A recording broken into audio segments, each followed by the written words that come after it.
Before the video begins, I would like to mention that if you find this to be too long, you can always skip certain sections by using the timestamps below. This will not only teach you everything about the build, but also variants, whilst including a step-by-step on how to learn it as well. For the full build guide, check the pinned comment under the video or the description. Enjoy. Alright, gamers. You don't have to talk if you don't want to, you can just listen. But welcome to Spellbreaker learning class. Alright, first of all, are your builds fixed? You should be running full Zerk, Scholar, and then Force and Impact on both of your sets, which are Hammer and Dagger Axe. The traits, you should have Strength, Defense, and Spellbreaker with these traits, and we're good to go. Alright, before we actually start with the Golem stuff, let's learn about what we're actually running. So let's read our traits.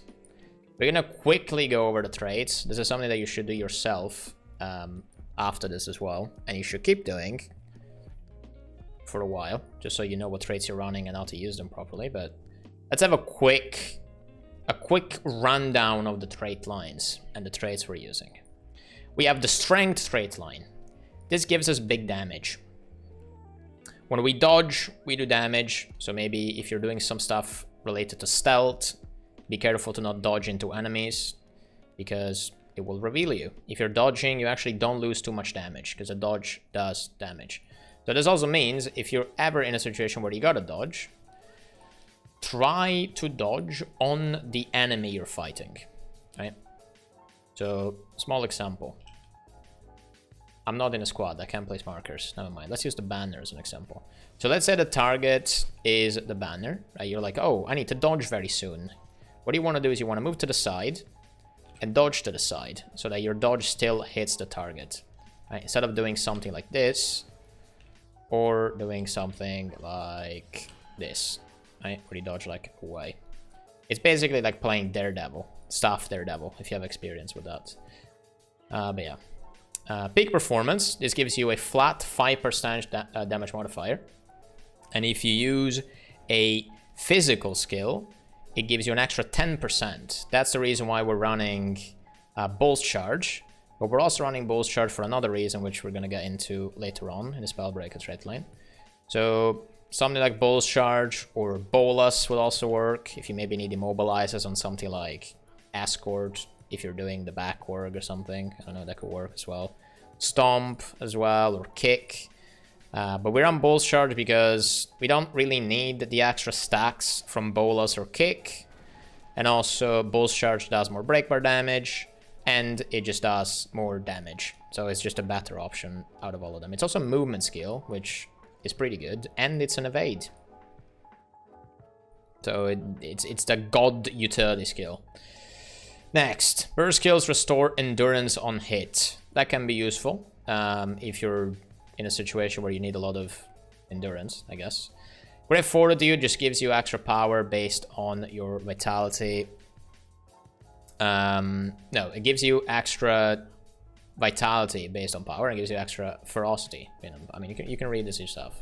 I can't read. Reading is hard. Pinnacle of Strength.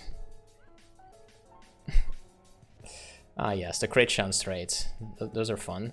Might apply to you, grants more power. Your critical hit chance is increased. So a little bit of crit chance, more damage, more power from when you have might stacks, which you always have 25 of, because it's PvE, right? Berserker power, can increase strike damage when you use burst skills. The strike damage is based on your adrenaline. So we're running Spellbreaker, so this doesn't really matter much. Basically, your F skill always gives you adrenaline, right? But it can stack up to 4 times, right? So you do want to be using F skills, which you are doing a lot because you're running 2 weapon sets, right? So you can use F skills on Hammer, and you can use F skills on Dagger as well. And also your F2 counts as a burst skill as well on Spellbreaker. It is a burst skill, right? Reading is for nerds. It is, true. Next straight line, defense. Also known as offense in current state of the game. Gain protection when you use a healing skill. This is maybe a little bit useful if your boon up time is maybe lacking or one of your supports dies. Keep in mind that use your healing skill, you got protection for a couple seconds. It's not too good, but could be worse, right? You could have no protection. Cull the Weak. Deal increased strike damage to weakened foes. Burst skills inflict weakness. So you inflict weakness, and you also do more damage on weakened foes. Now, obviously, you're not the only thing in the game that applies weakness. And I don't want to say that weakness uptime is going to be 100% in every single team comp that you're in. Some classes have really high weakness uptime that they can generate on support builds, like damage builds. If you have another Spellbreaker, for example, you're both applying weakness with your burst skills, so you're helping each other out to have this modifier. If you have a Druid, the Ranger can use like Axe 3. If you have a Soul Beast, the Ranger can use Axe 3. Yeah, if you have a Weaver, the Weaver will help you, and you will help the Weaver, right? Because the Weaver also has a trait that benefits from weakness. So it's a little bit of like a, I don't know, like a help. It's a team effort in a way. But you can just generate a lot of quickness as well by yourself. So that's pretty good. It does have an interval of 5 seconds though. So you can't actually just be blasting weakness on the enemy by yourself off cooldown. It doesn't work that well. But yeah, Daredevil can use stuff too. You know, it's pretty good. Adrenal health. Gain health based on adrenaline spent. Now, it stacks up to 4 times. And this just gives you a pretty dumb amount of self-sustain. Obviously, you know, this is the defensive trait line. It's defense, so it's supposed to be defensive. But we're about to find out that that's actually not the case. Because, yeah, this trait gives you a lot of sustain for basically free. It's not like you're trying to min-max the amount of self-sustain you have with the build. You're trying to min-max the amount of damage you do. So this is just an extra health bonus, right? You have regen, you have protection, you have actual healing, and then you have this.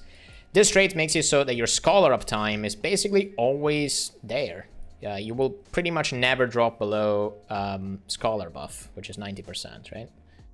So you're just having a good time blasting, doing big damage. And then we have the next trait, Merciless Hammer. Hammer and Mace skills deal increased damage when striking a disabled or defiant foe. Gain advantage when you stay a disabled foe. So you just do more damage on disabled foes. That's the end. That's it. Disable foes, you are disabling enemies constantly. And I don't know, that's it. Extra damage. Adrenaline, pretty good. Ardent Armor. Gain resolution when you block or you're struck by a critical hit. Strike damage taken reduced by percentage of resolution. This is not, you know, it's not the most busted trait in the game. It also has a 15-second cooldown, but it's just an extra boon you gain for free in case, you know, resolution is useful on a boss like maybe, I don't know, Matthias SH. You take less condition damage. Can be useful. Even more sustain, right? And then the last trait, which is amazing, Stalwart Strength. Gain stability when you disable a foe. Deal increased strike damage while you have stability. So this trait is completely busted on this build. Yes. It has a 1/4 of a second cooldown, which means that every CC skill you use in your build will give you stability. And with this build, you can actually generate more than 90% self-stability uptime. It's like, I don't know how much it is on the Golem. It's like 94% on the Golem or something. In a real fight, it'll probably be around 90%. This is just your own stability that you give yourself. This is not counting the mech that gives you extra stab with the F2, or maybe a Firebrand, or maybe like a Jalis Renegade or a Rev or something, right? You're just chilling, and you have permanent stability, essentially. And you also have multiple stacks of it. It's not just one stack of stab, it's like multiple stacks of stab. Because the trait has a cooldown, but it's only 1/4 of a second, which is basically useless, because skills take longer than that to cast, even with quickness, or you just don't have the skill of cooldown and you just delay it, right? Sometimes you find yourself with like 4 stacks of stab, and it's like, what the fuck? Nothing can like knock you back. It's amazing, right?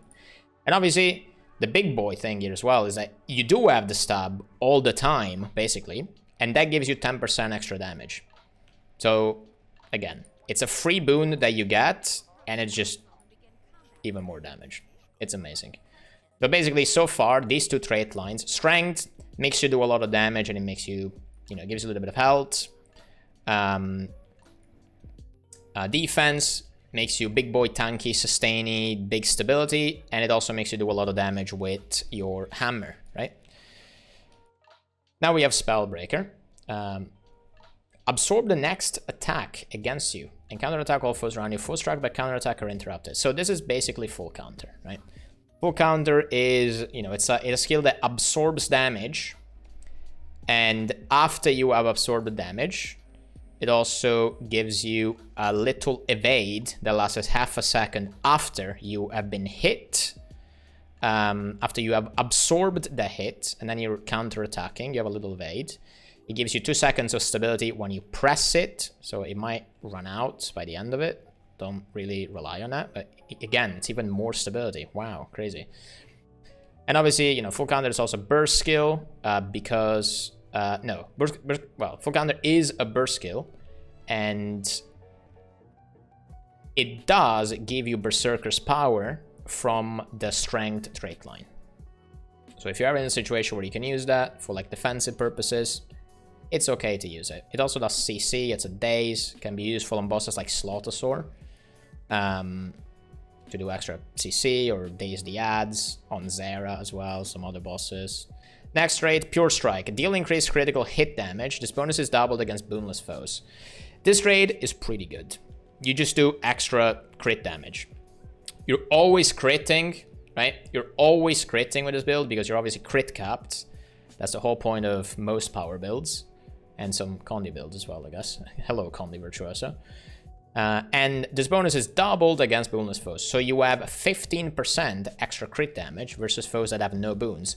Now, if you've done a raid before, maybe 2 or 3 raids, you know that most bosses in the game don't have any boons.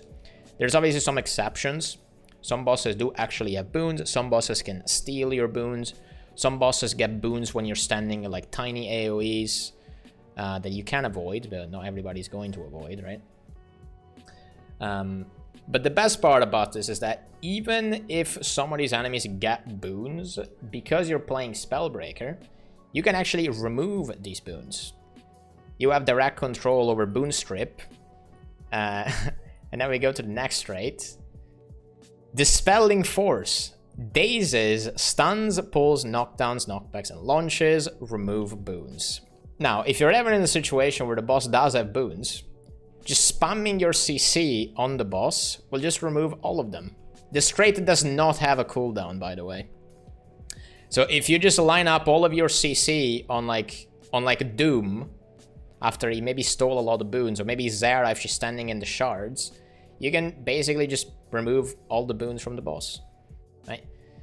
And then on top of that, we're gonna get into this later on, you have Breaching Strike, which is your F1 on Dagger, that also just removes 2 boons by itself, so that's even more boon removal. And obviously you also have your elite skill, which is... It's a skill that reduces the boon duration by 100%. That's a nice change on the skill, just so they can balance it better for other game modes, but that's also basically a boon removal on your elite, right? So you have a lot of boon removal on this build, you have a lot of CC, you have a lot of self-stability, you're very tanky, you're very self-sustaining with defense trait line in F2. You have a healing skill, which is basically useless, and you can always use it pretty much whenever you want to. It's a pretty good package that you're getting, right? Now let's go to the next trait. Sun and Moon Style, 5-second cooldown. Gain bonuses for each dagger you equip. Main and strike damage is increased versus foes with no boons. Offend, heal for a percentage of your outgoing critical damage. So obviously we're running dagger main end here, so the relevant part is that you just do extra damage to foes with no boons. It's pretty good. As we said before, even if ads do actually have boons, right, you can remove them. So your next hit after you remove the boons will probably do more damage. It's just it's all very nice and connected, right? And now the next trait, which is actually why it's why I like this build so much, more than Greatsword anyway. Attacker's Insight. Gain insight when... You don't get legendary insights from this, by the way. Don't confuse it. Gain insight when disabling foes or removing boons. Full counter refreshes all burst skills on hit. So this essentially means whenever you remove a boon or CC an enemy, which sometimes you can do both at the same time, like with your hammer skills, for example, right? You can remove a boon because of this trait, Dispelling Force, by CCing an enemy. And you can also CC with the same skill.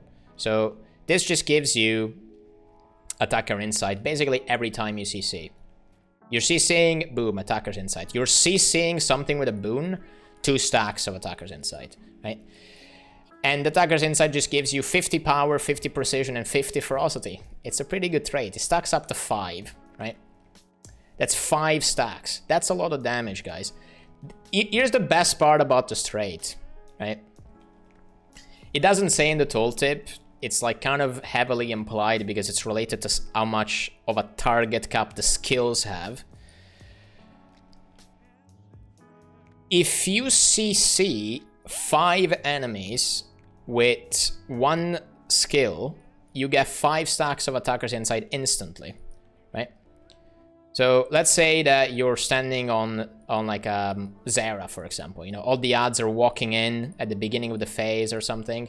You can literally just use Hammer F1, CC the boss in all of them, and you instantly have 5 stacks, right? This also works with the F2. So if you're ever in a situation where there's a lot of odds coming in, you want to use the F2 defensively, it's like you're using it defensively, but if you can proc your F2 on all the odds surrounding you, you're instantly going to refresh your Attacker's Insight, and it will go... You get 5 stacks for 15 seconds. So you don't have to keep it up with more CC skills, right? Because the whole point of the rotation, as you'll see later on, is that on Hammer you want to be obviously doing damage, because Defense Traitline allows you to do a lot of damage with your Hammer skills, or just, you know, in general, but... You also run Hammer because of the fact that it does a lot of CC, and you can use that CC to make Attacker Insight stacks go up, right? But yeah, this trait is pretty fucking strong. And also the second part, full counter refreshes all burst skills on hit. This makes it so that real encounter scenario, right? Let's say Slaughtosaur. Make a very specific example, because it's actually... You can't really do this everywhere, but it's really good when you can do it. Slaughtosaur Breakbar comes up. You can use all of your you can use all of your Hammer skills, right? You can CC with Hammer 4, you can CC with Hammer 5.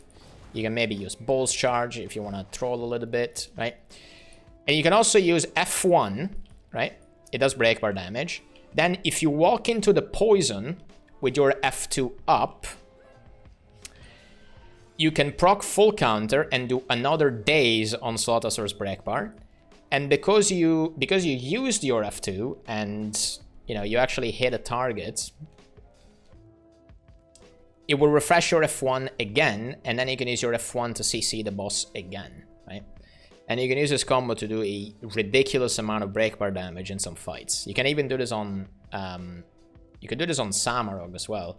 You can use F1 on the boss with F1 on Hammer, walk into one of the spears, proc the full counter with the spears, and then move toward the Samarog again, so your F2 is in range, and it actually hits and it dazes. And then it refreshes your F1 on Hammer, and you can use F1 on Hammer again to see the Breakbar again, right? And all of this without really losing too much damage, because you're doing it during Breakbars, while also refreshing your Attacker Insights duration, because it has a 15-second duration. This means that you have to keep it up, right? And if you use F2, it refreshes your Attacker Insight because you're dazing the enemies, right? So this whole thing is all, you know, like the rotation, I want to say the rotation is kind of strict, but it's like a really good build to adapt your rotation to real fights without losing too much damage. And it can also be really useful at the same time. You're also very tanky, you know. You know, this is the Giga Chat build at the end of the day. That's exactly what it is. And now the last trait, which is Mega Bane Tether. Tether yourself to your target. If they move beyond the range threshold, pull them towards you. Grant might and reveals your target every second. So this gives you, it's an 8-second duration. It gives you 8 seconds of might every second. It also reveals 8 stacks of reveal, 3 seconds. Something that is really good about this trait is that it doesn't work on some bosses like CA or Harvest Temple, because those are technically structures. It also doesn't work on Demos in the 10% phase, because that's also a structure. But other than that, this is actually really good for CC. It's very underrated for breakbar damage. I can make the example of Harvest Temple's challenge mode, actually. You can use your F1 on... Oh yeah, obviously, yeah, I forgot to mention this, but you trigger this tether with your burst skills. So you either have to F1 the enemy or hit the enemy with your F2 proc, right? So I can spawn up Golem now, and we can actually see the tether. Boom! I don't have the tether now. Oh wait, is it just invisible? Oh, I don't actually know. Maybe it just doesn't work on the golem. But you can see the golem as the icon. Soon, once it's off cooldown. Soon TM. Boom, there you go. You can see it as like the icon over there. Yeah, what happens now? The icon is gone. I think it's just bugged. It's just visually broken. But you can tether to an enemy. Like let's say on Harvest Temple challenge mode, or even normal mode, right? You can tether by bursting the orb, and then move really, really far away. And it's supposed to pull the orb towards you, but obviously because the orb is a breakbar, it will do breakbar damage instead, right? And that is really good. It's 150 breakbar damage. This means that you can, as I was saying before, you can do all of your CC skills. You can do like F1, 4, 5, you can use Bull Shard, you can use Dagger 3. And then you can also just move out of range so that you do the final bit of breakbar damage by pulling the thing towards you. It can also be useful for maybe trash mobs if you want to, I don't know, you want to move trash mobs to places just to troll them a little bit. You know, that could also work. But yeah, that's all the traits. So to recap again one final time, Strength gives you big damage. Your physical skills, in this case, Bull's Charge, it gives you Peak Performance buff, which gives you big damage. And your burst skills, which are F1 and F2, they give you Berserker Power, which is, again, big damage. Defense, the straight line gives you a lot of self-sustain. It gives you a lot of damage on stunned enemies with your hammer skills. And it also gives you a really, really high and disgusting stability uptime on yourself. Every time you CC, every time you CC, every time you disable an enemy, you get 1 stack of stab for 5 seconds. And on this build, you're going to be CCing a lot. And if you put this on top of the stab that your group might be giving you, you will essentially have like 95% self-stab uptime with this build. And also having stability gives you 10% flat extra damage. So you want to have stability because it's also good because of that. Mostly good because of that. Actually, I'd argue that it's better to have perma stab than do more damage with it, but yeah. Spellbreaker. You do more damage to boonless foes. You boon strip whenever you CC. And you do extra crit damage to foes with no boons, it's 15%. Foes that have boons, it's 7.5%. And then you have the tether, which gives you might, it reveals the enemies, and if you move far away with it, you can also pull the enemy towards you, which does CC. And the really good trait, Attacker Insight, every time you CC or remove a boon from an enemy, it gives you 1 stack. Every stack, it gives you 50 power, 50 precision, 50 velocity. This works on burst skills, which means both your F1 and F2, and it will proc on multiple enemies if you do hit multiple enemies. So example, now I only hit the golem, I get 1 stack of Attacker Insight. But if there was 5 golems in front of me, and I use 1 hammer F1, I would get 5 stacks, right? Same goes for the F2. So that's the idea of the rotation. You want to be using F1s because that's kind of what warrior does most of the time. You use F1 because of strength, giving you this buff, and also because the F1s do a lot of damage. We're running hammer because of attacker insight. You want to be CCing the enemy a lot so that it gives us a lot of attacker insight. And we run defense because defense works better with hammer than the other trait line does, which would be tactics. So, if you have any questions, let me know now. Otherwise, we can just start doing some rotations on the golem. Does the 15% damage work on the burst skill that triggered it? It shouldn't, because that is what that's what's applying it, so it shouldn't work. But GW2 does have some weird prioritization of things, so maybe it does.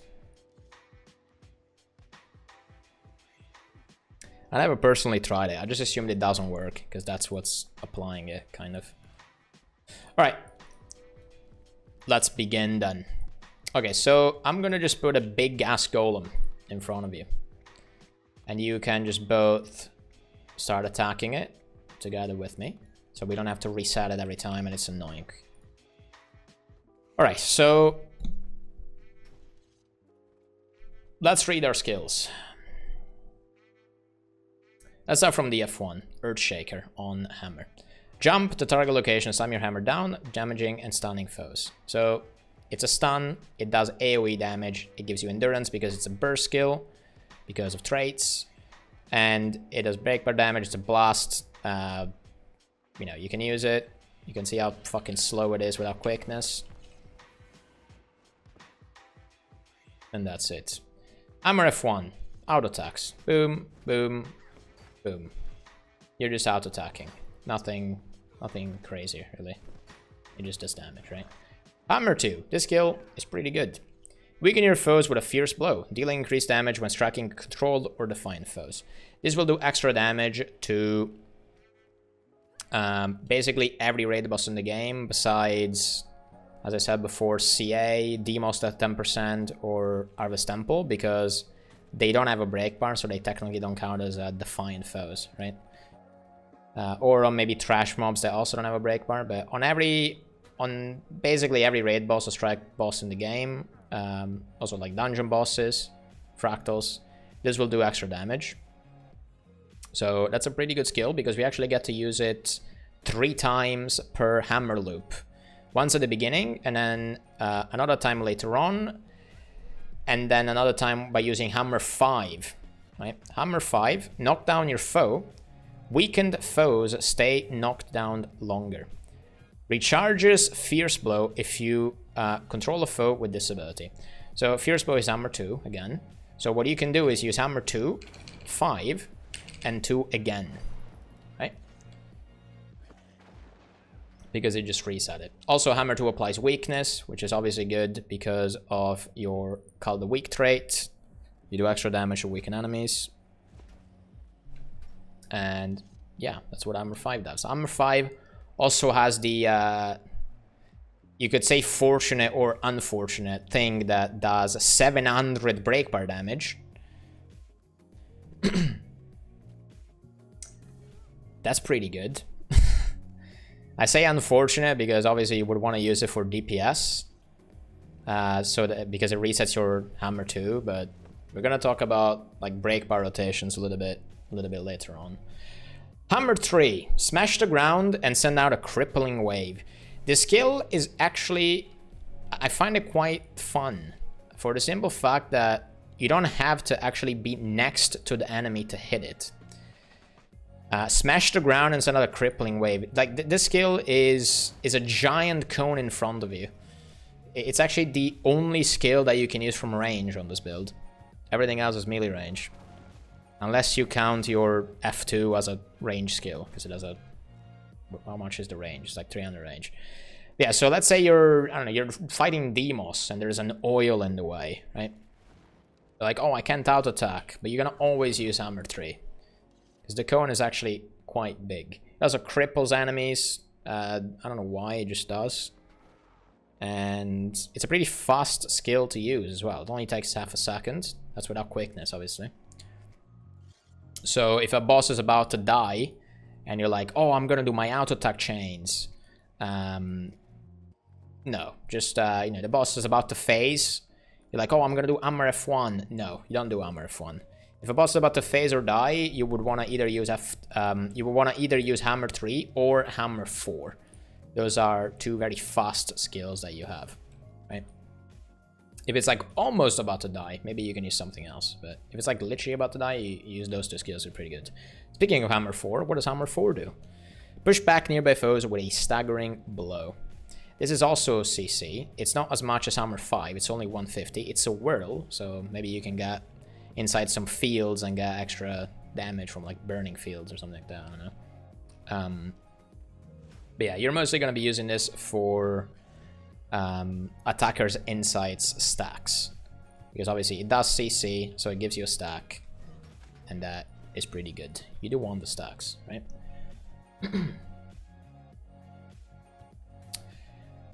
That's the hammer skills. Let's switch to Dagger.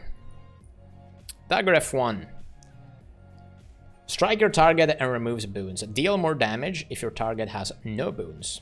If your target has no boons, it does 50% extra damage. This also removes 2 boons, as I mentioned earlier. It's a leap, so you can actually leap through fields, and maybe, I don't know, you can get like Chaos Aura or Fire Aura and do more damage. Or you can leap into a lightning field, and it will actually daze the target, which means that you get an extra stack of attacker insight, which is exactly what we're going to be doing later on. Auto attack. Auto attack is like, it's not like too exciting. It just auto attacks. The third attack gives you might, and it also does big damage because of your traits with main and dagger. But it's just an auto attack, it's a filler, right? Dagger 2. Leap and strike your foe, inflicting slow. Now, slow, it's only for a second and a half. It's not too much, but having extra condies on the boss is always good. It can output random breakbar damage. It can maybe help other people that have traits that benefit from having extra condies on the enemy, right? So you're kind of helping the group without really wanting to help the group. It's not an insane damage increase over auto-attacking. You could use it, you can not use it. If there is a field on the ground, you pretty much always want to use it. If it's a lightning field, you want to use it because it dazes the enemy, you get an extra stack of this, which is good. If it's a fire field, it gives you fire aura, so good DPS increase. If it's a chaos field, whatever it is, right? You pretty much always want to use it. You don't want to use it if you will die from using it, because this actually does lock you in place. And you also don't want to use it if you don't want to move next to the enemy, right? So Demo Soil, don't do this, right? It's not good. So don't feel too bad for not being able to auto-attack, because it's not gonna, you know, I don't know. I wouldn't flame you if you don't use it in your normal rotation, actually. So it's fine. Dagger 3, very fun skill, because it cancels Axe 4 all the time. Disrupting Stab, dazes your target. If your target is using a skill, the daze duration is extended. Now, the skill is really fast. It says that it doesn't even have a cast time. That's how fast it is. Now, obviously, the game is lying. The skill does have a cast time. It's just that, unfortunately, the tooltips in this game are wrong. The other way to put it, really. But yeah, again, this does 250 breakbar damage. So that's good for CC. And it gives you another stack of attacker's insights, which we really much want, because it's big damage. Then we have Axe 4. Every Spellbreaker's favorite skill. I've come to learn recently, because everybody keeps cancelling this. Dual Strike. Strike your foe with both weapons. Gain quickness for each strike that hits. This is really good, because on top of just doing big damage, it gives you self-quickness. It's really good exactly for the reason you would think. If your quickness uptime is low, or not exactly 100%, this makes it up for it. It's really, really good for pugging, right? Or maybe during split phases, or, you know, just to feel comfy that you're sure every time you use the skill, it gives you quickness. But yeah, you can use it. Doesn't really do much else other than doing damage. Axe 5. Spin and attack nearby foes. You can move while spinning. The skill also makes you move faster while you're using it, if for whatever reason it might be relevant at some point in time. And it's a whirl, so you could be whirling into fields and, I don't know, fire whirls do extra damage or something like that. But yeah, it just does damage. That's kind of it. It's a very long cast time, obviously. So, you know, keep that in mind. Let's talk about utilities now. So far, Hammer, big damage, kind of slow attacks, but it does a lot of CC, which means that we get a lot of stacks of this. And Dagger, we're going to be staying on Dagger a lot, mostly out-attacking, especially on this build. But yeah, your F1 is amazing damage, and it's a boon strip. Your out-attacks are out-attacking, not much exciting things going on there. Dagger 2, DPS increase, you don't have to use it if you can't for whatever reason. But both F1 and Dagger 2 are leaps. So it will be a DPS increase no matter what field you go into, basically. But we are going to be using it mostly for dazing the enemies with lightning fields, because that gives us extra stacks. This build is all about the stacks. All about the stacks. That's what you want the most. You want stacks. The big stacks of DPS. And yeah, Dagger 3 is a CC, and it gives you stack, obviously. Axe 4 damage and quickness. Axe 5 damage. Long cast time. Now, let's talk about your utilities real quick, and maybe some changes you might make, possibly. So, healing skill, we are running to the limit. This is because you want to start your rotation, you want to start the fight with full adrenaline, right? So at the beginning of the fight, you're gonna use to the limit, use your F1, and now you instantly have AI stacks, you instantly have Berserker power, so you're instantly kind of buffed up, ready to do some damage, right? And that's good. You can change this for mending. Mending is another physical skill, just like Bolt's Charge. The only issue with this on this build is that this build, it doesn't really have another way of getting to full adrenaline. You have Signet of Fury, but if you use Signet of Fury, you're a bit sad, basically. I don't actually know how much crit chance you lose. I can actually try it right now. I deleted the golem. Good job, mate. What is it? It's like 107 now, but that's because I have the Signet active. Oh yeah, then you lose everything. Yeah, no, it's not worth it. But yeah, basically, what you can do, because of Signet of Fury works, you can activate Signet of Fury and it will give you full adrenaline, right?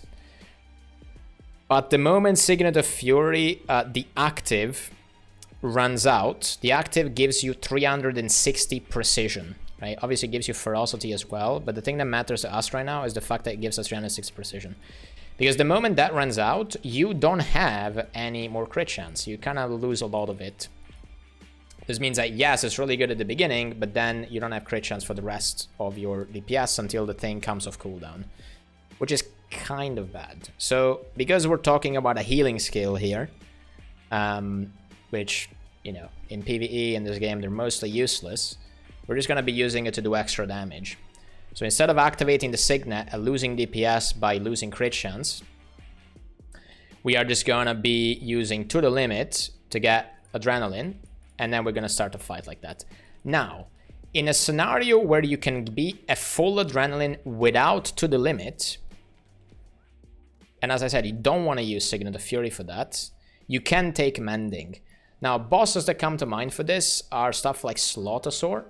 you can start the fight by standing in the poison of the side of the arena, and that will just get you to full adrenaline eventually.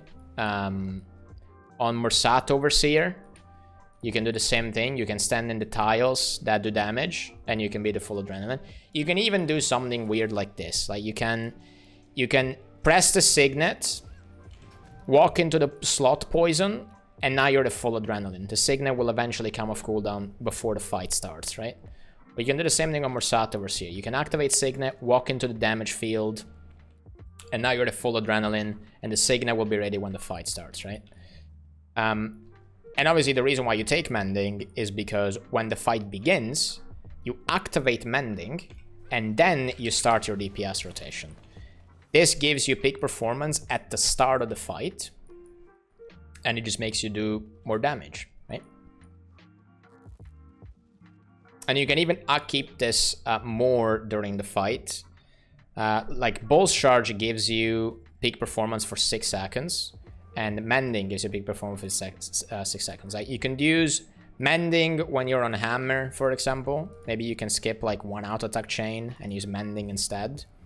And then you can use Bull's Charge when you're on Dagger, and you just keep activating them to do like big damage. But the most, like the biggest value you get from this is at the beginning of the fight and at the beginning of a phase. Let's say Velguardian is coming back from the split phase, or Gorsol is coming back from the split phase. You use Mending, and then you start blasting the boss, right? This makes it so that every start of a phase or every start of a boss is... Your DPS are just quite a lot higher. Because your rotation is kind of fast at the beginning. You get to use a lot of skills, and all of these skills are going to have a 10% damage modifier on top of them, right? But you are mostly going to be running to the limit on this variant of the build, so get used to the limit. Used to the limit, F1, and that's the start of the fight, right? And yeah, utilities again. Bull's Charge, it's, you know, evade, CC, breakbar damage, it gives you peak performance. Signet of Fury, as we said before, it gives you a passive precision. So it gives you crit chance. Well, no, it gives you precision, which translates also into crit chance. If you activate it, for whatever reason you really need adrenaline, but your to the limit is on cooldown, you can use it, Signet of Fury. But yeah, you just kind of let it stay there, and it gives you extra damage with precision. And Signet of Might, it gives you power. So you just kind of let it stay there, and it gives you power. It also gives you unblockable attacks if for whatever reason you need that. It could maybe be useful on something like the Matthias pre-event or Twisted Castle, where there's adds with a shield that prevent you from killing them because they're blocking. You just activate a Signet of Might and you don't give a fuck about it. You just kill them anyway, right? Even better, you could activate Signet of Might and CC them so that everybody else can hit them because you interrupt the block. Giga Chad move.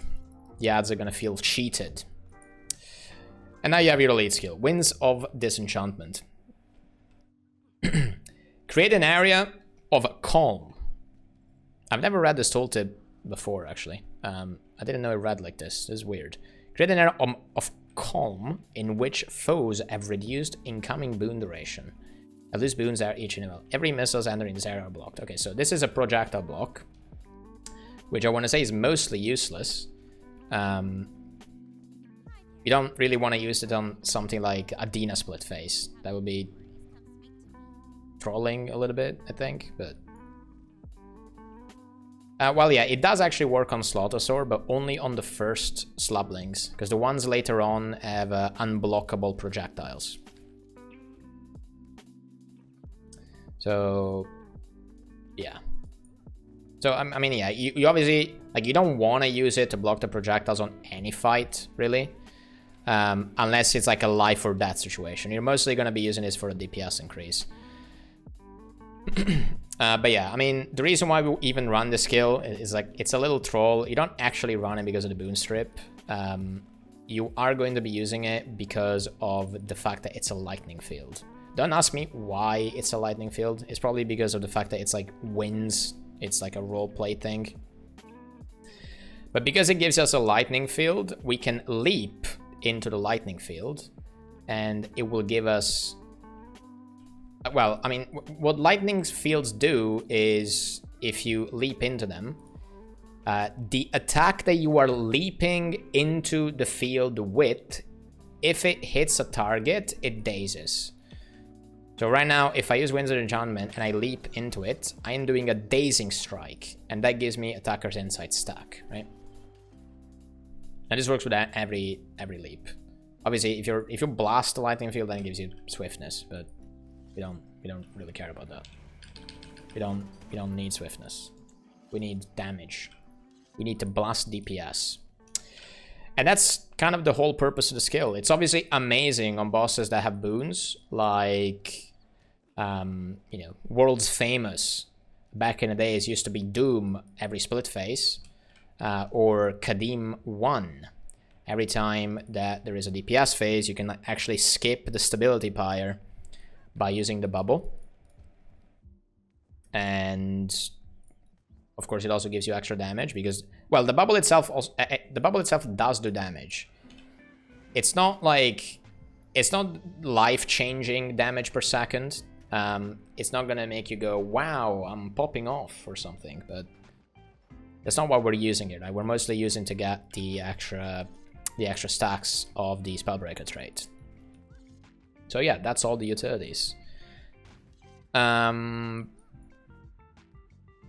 The end.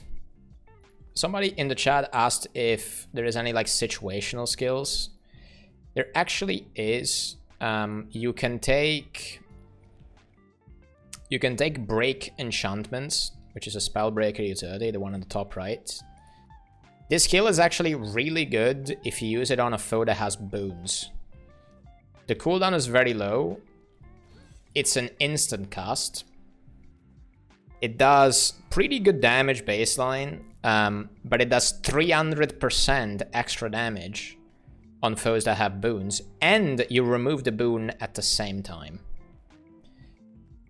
You can use this skill on fights like Harvest Temple Challenge mode, because of the dragons getting boons. You can use this on Kadim 1. You can use this on, I don't know, Kadim 2.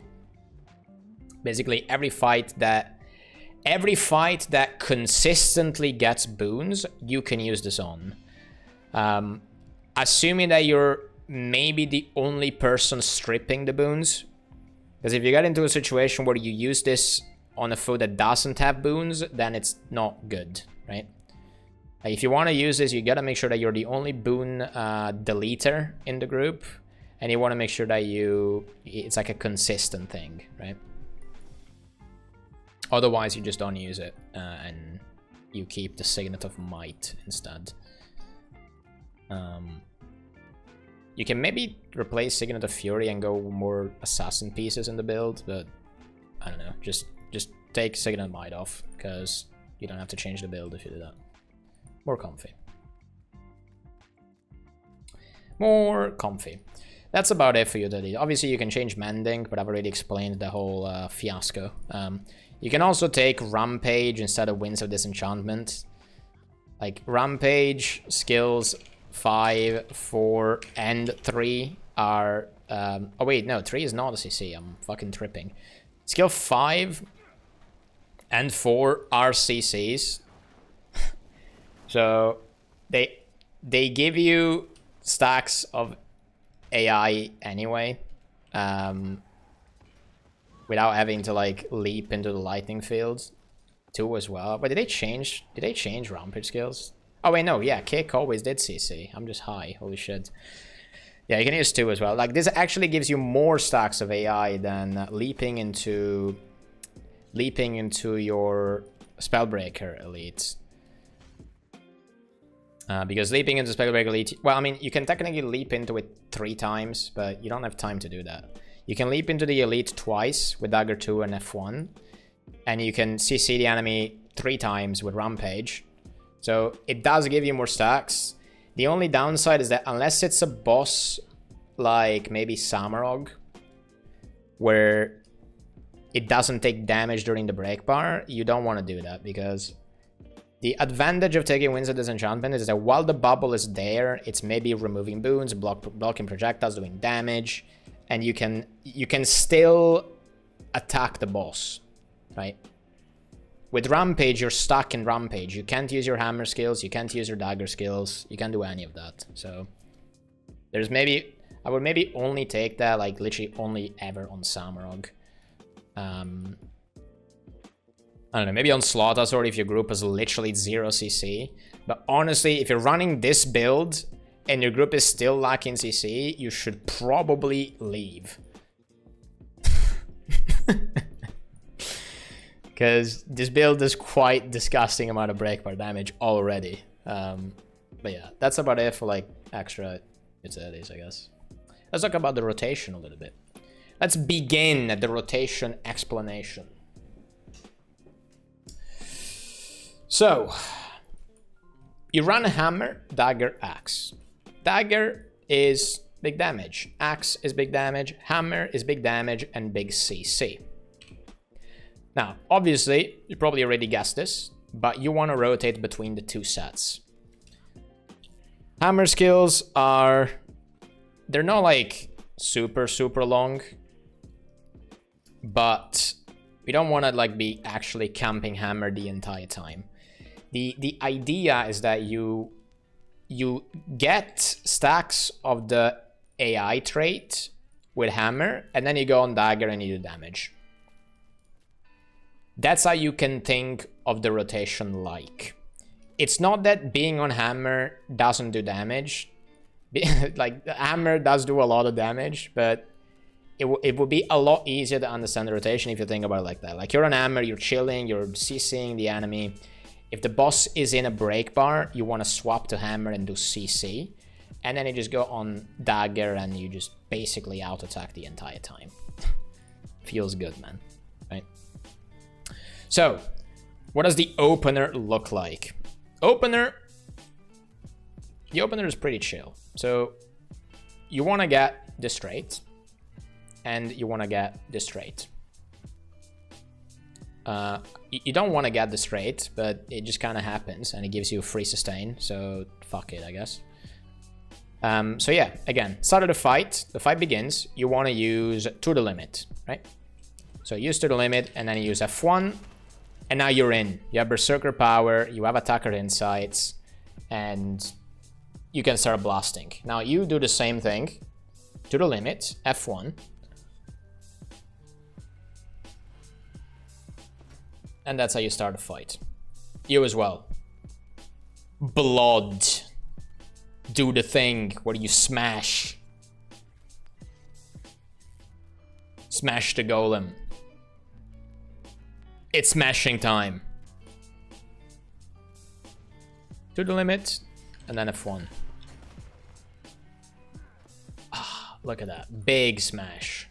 Feels good, man. So that's the opener. After that, you're going to be using hammer 3 and 4, and then swap away from hammer, right? So do that again now. So use to the limit to get adrenaline, use F1, 3, 4, and then you swap the dagger, right?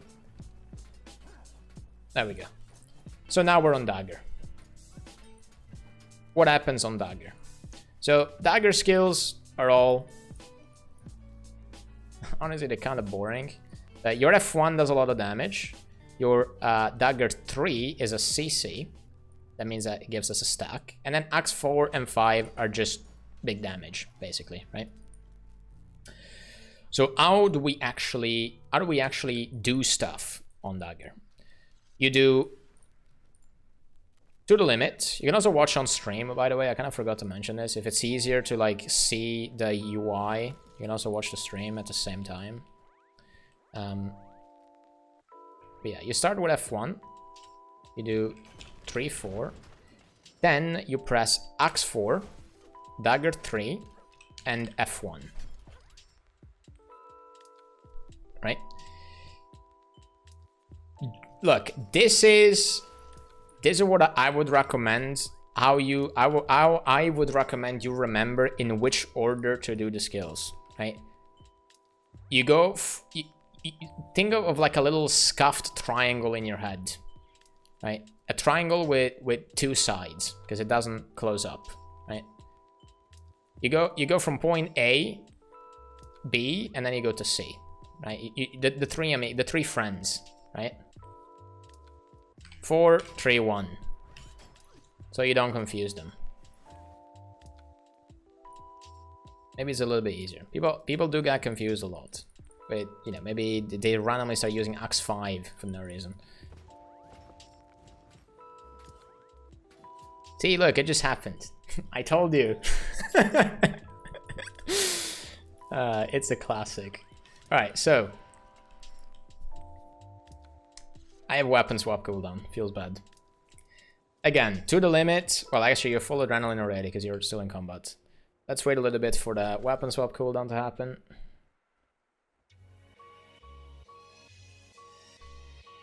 So you do F1, 3, 4, or 4, 3, and then you swap the dagger. And on dagger, you do 4, 3, F1.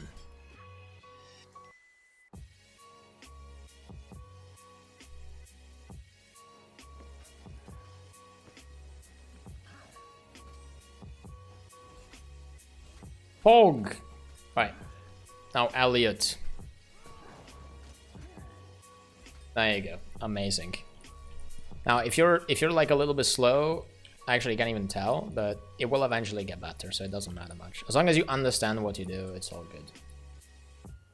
Yeah, I think he has snap ground target enabled. You can disable it at some point later on, it's fine. Okay, so where do we go from here? Again, to the limit, F1, 3, 3, 4, 4, 3, F1. Then you do Axe 5. Right? And then the rotation is actually, you know, the opener is basically over. If you can do this, then we can move on to the next part, basically. They don't have boons. That is true. You should maybe get boons. Come here. Give yourself some boons.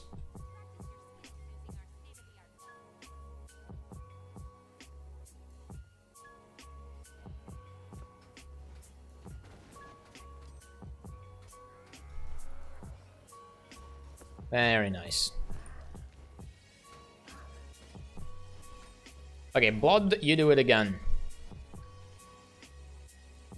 Remember, when you swap the dagger, you do 4, 3, F1, and 5.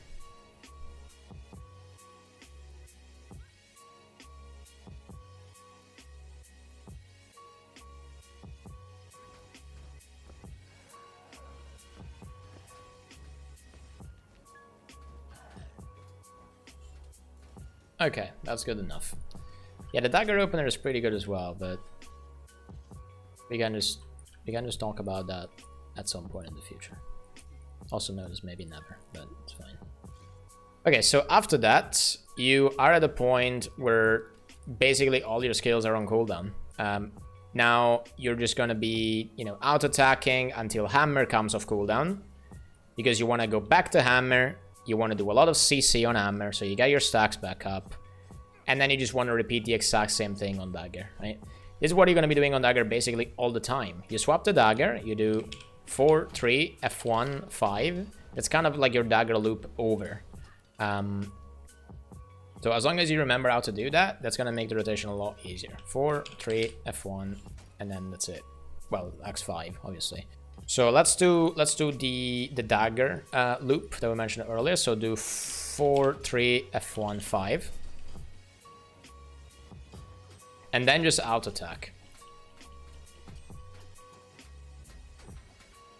Right? 4, 3, F1, 5. Then just out attack until everything is off cooldown.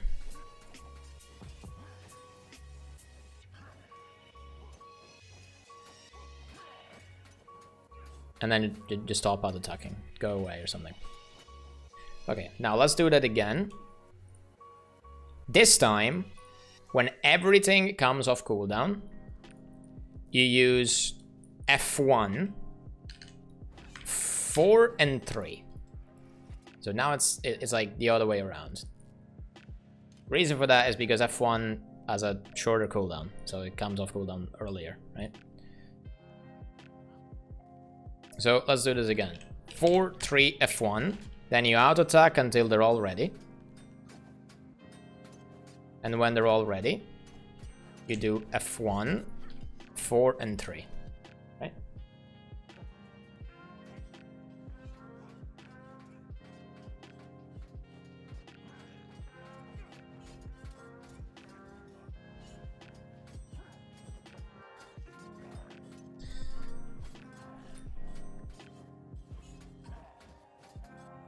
Okay, now let's do it again. Stay on dagger. It's okay if it's a bit early. The only downside of doing it early is that you interrupt an auto attack chain, and the auto attack chain you start gets interrupted again. So it's just better to delay it so you finish a full auto attack chain and then use the skills, right? One full auto chain instead of 2 interrupted ones. Alright, we go again.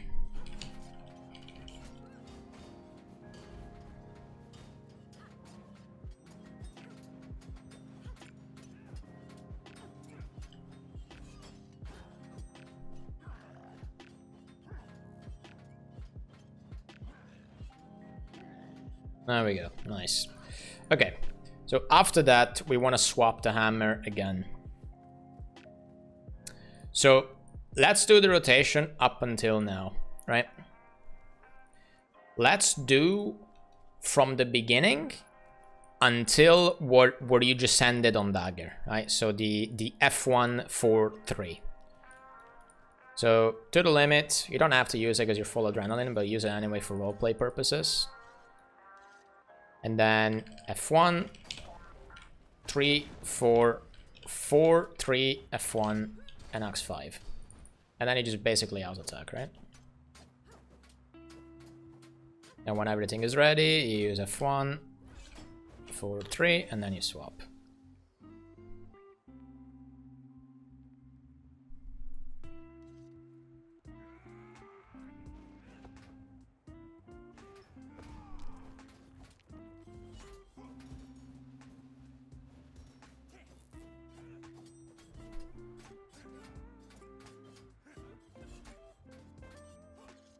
There we go, very nice. All right, Mr. Blood next.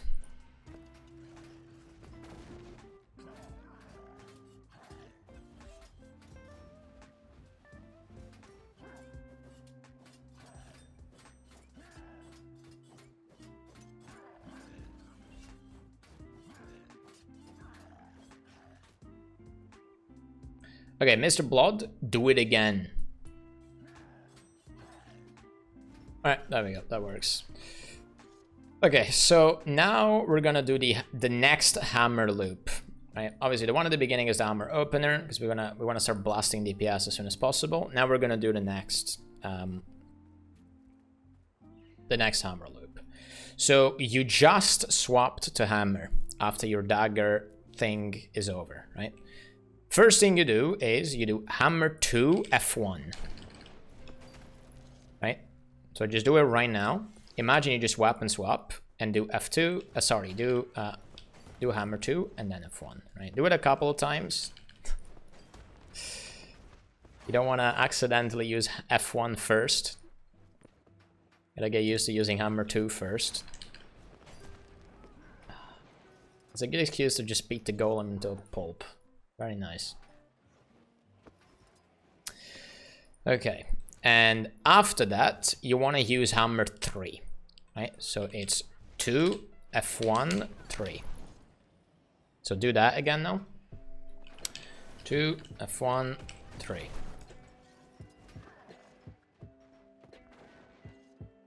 Pretty nice and comfy animations, because they take 7 years to happen. Okay, after that, you want to do 2 auto attack chains. So you do F1, 2, 3, and then you do 2 auto attack chains. So let's do that a couple of times, and then we're gonna do everything up until here.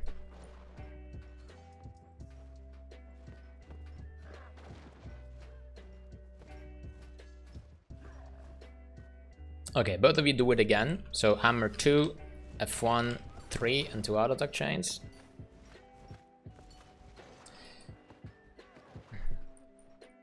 Yeah, exactly. You auto attack when Fierce Blow comes back, pretty much. Until Fierce Blow comes back. Okay, so now let's break all of this into 2 separate things, and then we're gonna do all of it up until this point. Why did I weapon swap it? I'm trolling. Right, be on hammer, and we're gonna do everything up until the end of dagger, right? So at the end of dagger, you can stop. So opener, you do to the limit, F1, 3, 4, 4, 3, F1, and you do X5, and now you just auto attack.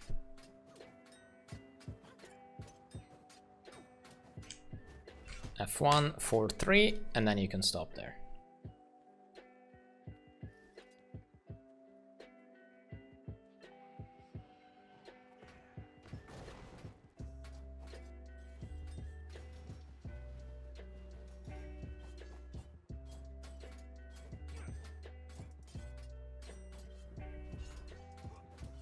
Okay, that works. You cancelled your last dagger auto attack, but it doesn't matter too much.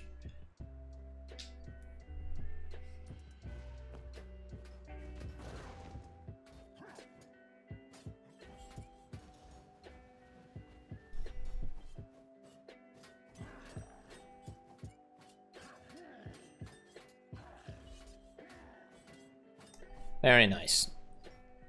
Okay, now we're gonna do it all over again, and we're gonna add the hammer thing that we just learned. Remember, the hammer thing is you swap the hammer, and you use 2, F1, 3, and then you do 2 auto attack chains.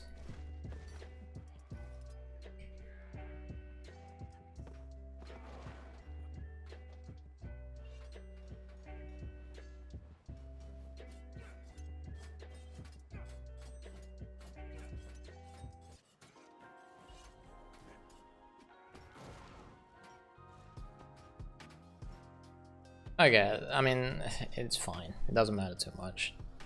Okay, Blood, you go next. And then we're gonna do it again, both of you.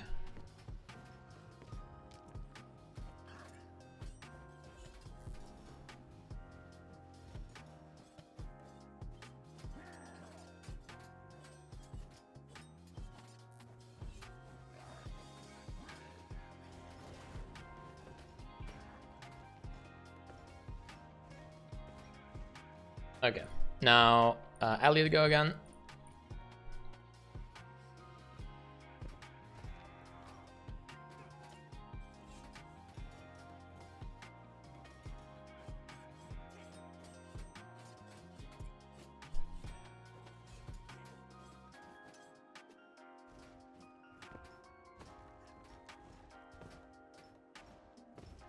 Okay, there we go. Now, still on hammer, we're gonna extend the hammer loop that we started.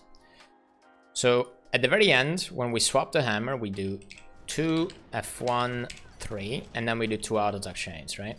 At the end of these 2 auto attack chains, we're gonna use all of our skills, and then we're gonna swap the dagger in this order, right? So again, we do hammer 2, F1 3, 2 auto attack chains, and then we do 4, 2, 5, 2, F1, and 3. Without auto attacking in between. It all works perfectly, like one after the other, right? So the idea here is that hammer 4 gives us a stack, so we want to use that. We don't necessarily have to use it at the end of the 2 auto attack chains. You can use it before the 2 auto attack chains. You can use it between the 2 auto attack chains. It's just comfier to use it at the end. It gives us a stack at the end of the hammer loop, which will last longer when you are on dagger. You don't have as many CCs on dagger as you have on hammer, so you want to be using CC on a hammer at the end before you swap on dagger, so that they last when you're on dagger, right? So basically, you want to use armor 4 for CC because of the stack, really. You want to use hammer 5 because it resets hammer 2 and it gives us a stack, right? So what we do is, when you swap on hammer again, 2, F1, 3, 2 auto attack chains. Then we do 4, 2. Whoops. Okay, well, let me do that again so it looks better. I want a weapon swap. I mean, weapon stuff. So we do 4, 2, 5, so the 2 resets. And then we do 2 again. F1 and 3 just because it's there and it's a very, very fast damaging skill, right? So again, it's 2, F1, 3. Then you AFK for a bit. And then you just complete the puzzle. 4, 2, 5, 2, F1, 3. Right? Remember, always remember that 4 is the one that CCs, not 3. Right?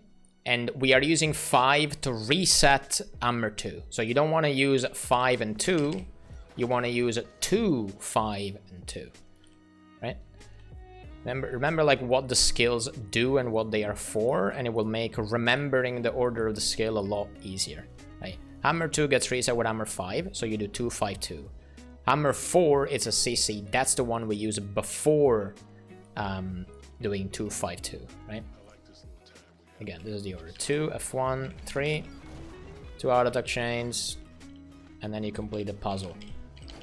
Pressing all the skills without interruptions. And that's the armor loop over. 4, 2, 5, 2, F1, 3. Yes, that's correct. So now, both of you do this part, right? So you do hammer 2, F1, 3, 2 auto attack chains. 4, 2, 5, 2, F1, 3.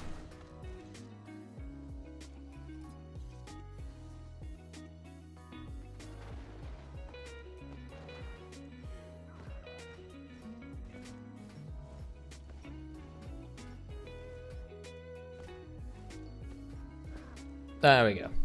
Now, Elliot.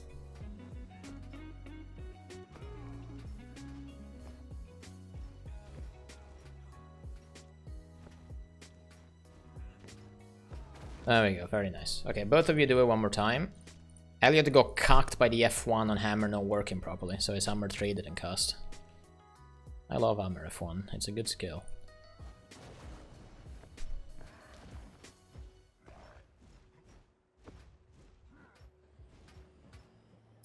Okay, do it again, Blood. Remember, you do 2 auto attack chains on hammer, not 3. After the 2 auto attack chains, you do 4, 2, 5, 2. 4, 2, 5, 2. 4, 2, 5, 2.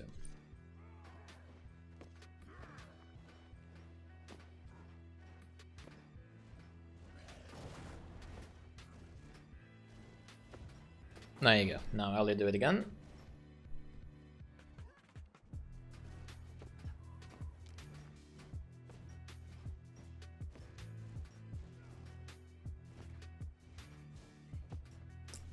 Very nice. And with that, the skeleton of the rotation is over, basically.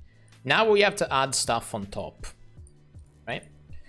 So let's start by doing the entire rotation up until the end of Dagger, right? So you can look at me on stream. If you have my stream open, you can just watch in game. So you start by doing F1. Unlucky. You start by doing F1, 3, 4, 4, 3, F1, X5. Then you AFK for like 3 days. Then you do F1, 4, 3, 2, F1, 3.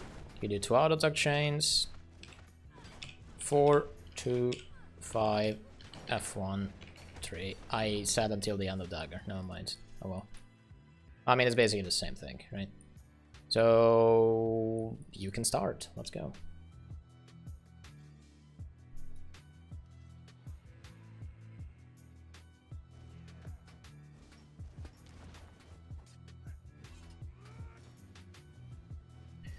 Guys, I know the rotation is not exactly like this, but I'm teaching them the rotation. It's not over yet.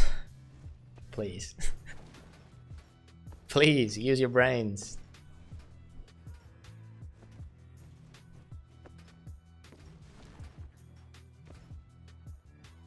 Sag. Right, Blood, you go now. Elliot needs to mentally recover.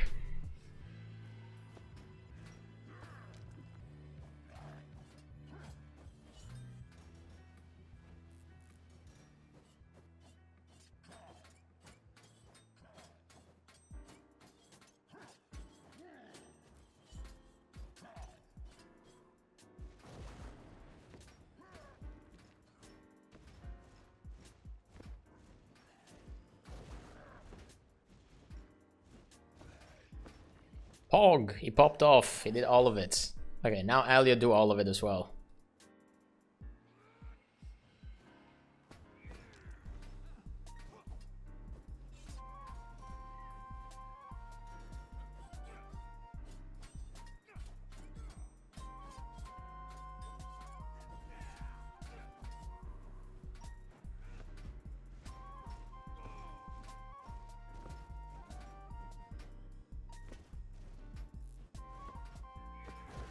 There we go. Nice. Now, after you're done on Hammer, you swap to Dagger again. What you do on Dagger is exactly the same thing as before. So you swap to Dagger, you do 4-3 F1 X5. It's exactly the same thing. Nothing changes, right? And when everything is off cooldown, again, you do F1 4-3. And then you just swap to Hammer again, and you do the same thing. Then you swap back to Dagger, and you do the same thing. Back to Hammer, and you do the same thing. That's the entire rotation, right? So, once you've understood that, now we can add the, I like to call the annoying things on top, right? The skeleton, the fundamentals, the foundation is there. Now we add the skills that complete the rotation. So first of all, the simplest one, we add the Winds of Disenchantment. Now, on this build, you only want to use Winds of Disenchantment at the very start of the Golem, at the very start of a boss fight, and at the start of a phase. This is because when at the start of the fight, you don't have many stacks of Attacker's Insight. You need a way to get there fast, right? And a way to get there fast is by starting the fight by using the Lightning Field and leaping into it twice with your F1 and your Dagger 2, right?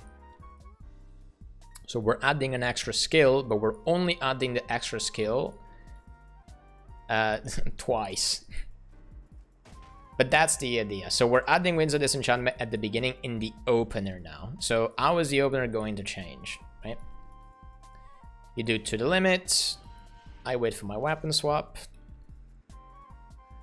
You do Winds of Disenchantment. Then you do F1, 3, 4, 4, 3, F1, 2, and 5.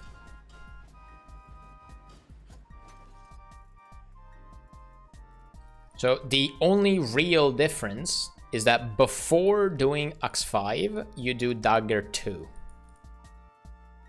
Right? That's it.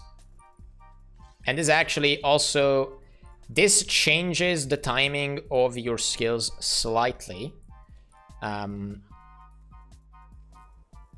later on it will change even more, so you have to do one less auto attack chain and the rotation feels a little bit more active.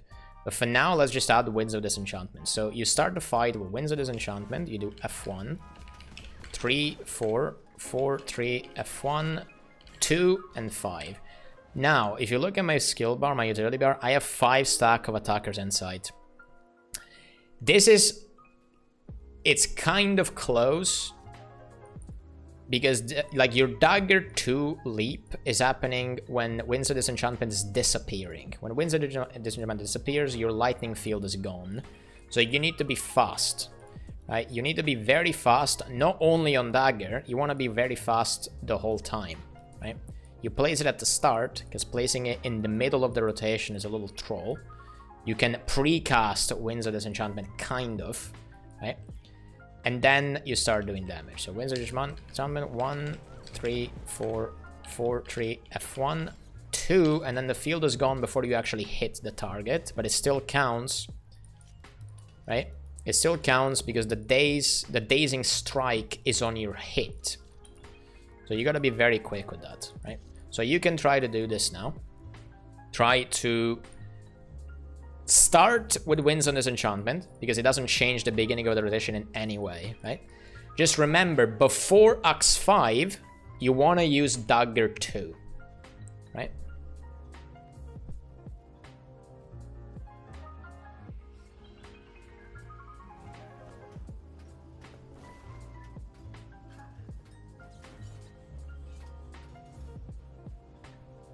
Okay,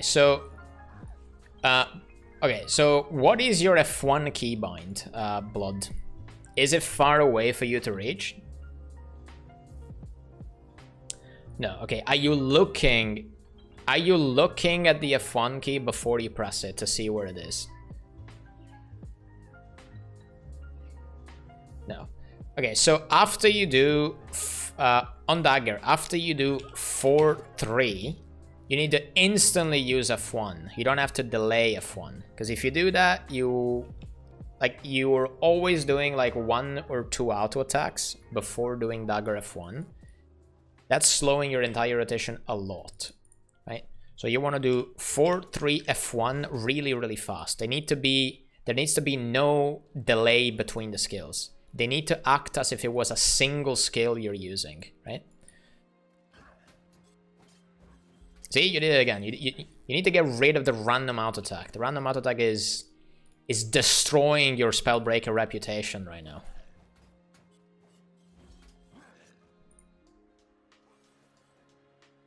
Oh, wait, I know why you're confused, probably. Are you looking for the yellow bar on Dagger 3 to see the cast time?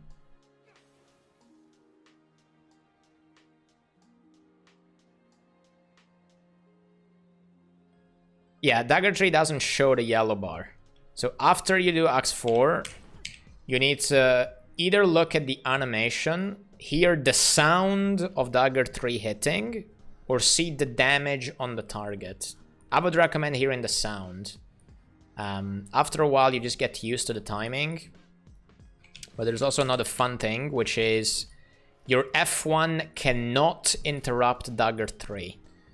So if you do 4-3-1 very fast, nothing bad happens, really. So press... Yeah. So press 4-3 and then F1. Just fucking blast the F1 on your keyboard. There you go. Now, after that, you do Dagger 2 instantly. Dagger 2 cannot interrupt F1, right?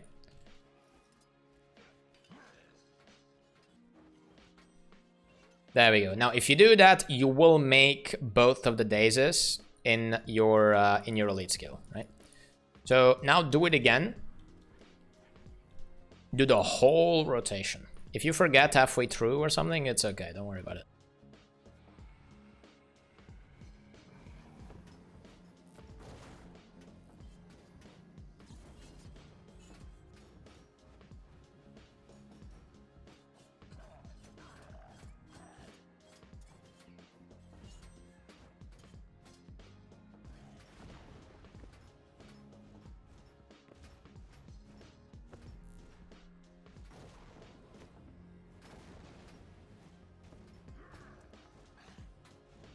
Okay, now do it again. So when you swap the hammer, you used hammer 4 instead of hammer 3. That would actually never happen if you do the rotation really fast, because hammer 4 will be on cooldown. So you only have the option of using hammer 3. Right? You need to be a little bit faster with weapon swapping. If you don't weapon swap fast enough, you are not going to make the extra Dagger 2 in Winds of Disenchantment, right? You want to be really, really fast in that section. There you go, that's better. I should have given you 5 stacks.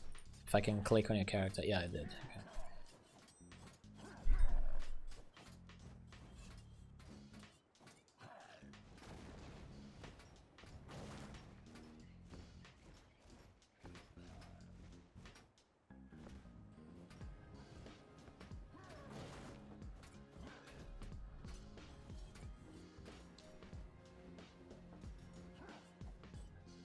There you go. Now you're just having fun. Alright, you did the auto attack thing again with Dagger 3. Remember, Dagger 3 does not show you the yellow bar.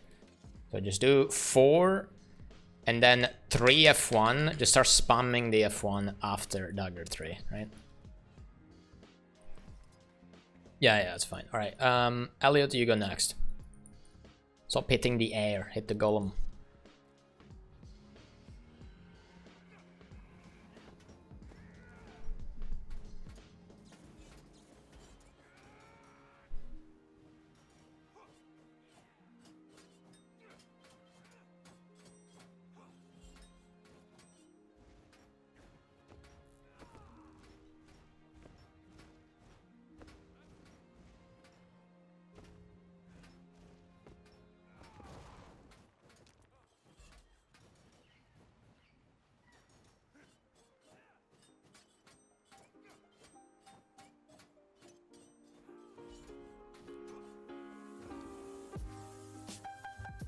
Okay, so both of you got the loop now down, so you know, if you wanted, you could just keep doing this on the golem until the golem dies.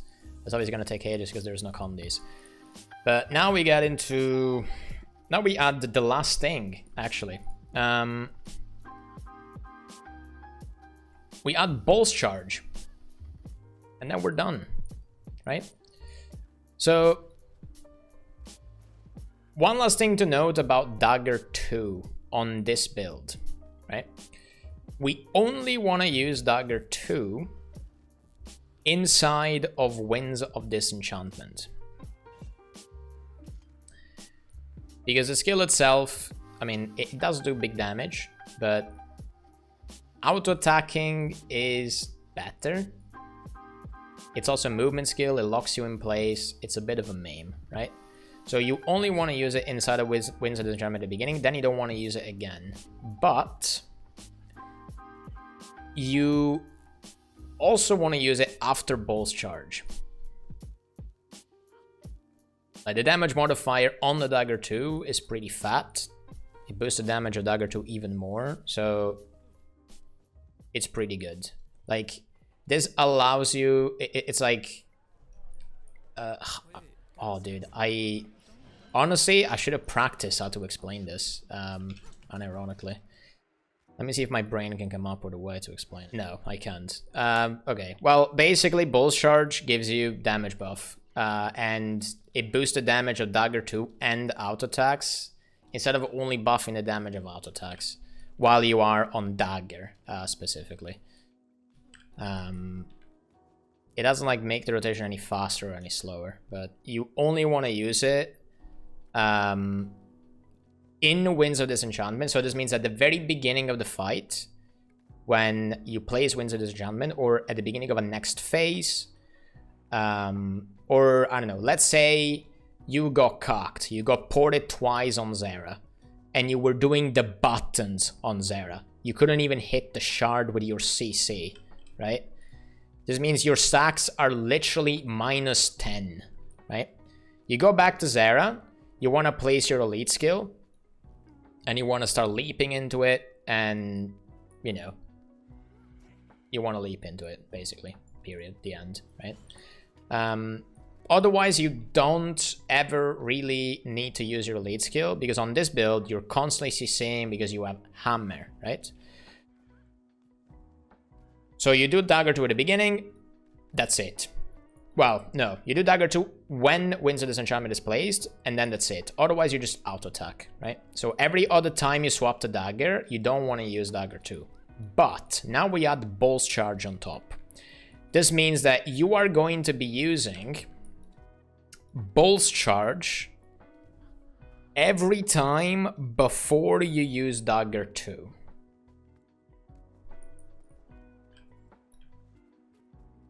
So, to explain this in simpler words, after I destroyed your brain with useless information, essentially. Remember before how I told you, before Axe 5, now you do Axe 2? Before Axe 5 you do Dagger 2, and that was really simple, right? You know, I'm about to do Axe 5, I use Dagger 2 first, right? Now, you do something else, which is before Dagger 2, you use Bull's Charge. Right? You keep going backwards, basically, and adding more shade on top. Right? And that's actually it. You want to use Bull's Charge after Axe 5, which means you want to use it before Dagger 2. That's it. So you do Axe 5, Bull's Charge, and then Dagger 2. Axe 5, Bull's Charge, and then Dagger 2. Now use that... yeah, exactly. Like, do it once on the Golem, just to make sure that... I don't know, it doesn't feel unnatural, I guess. There we go. Now try doing the opener. If you want to, just do the entire rotation and just see what happens.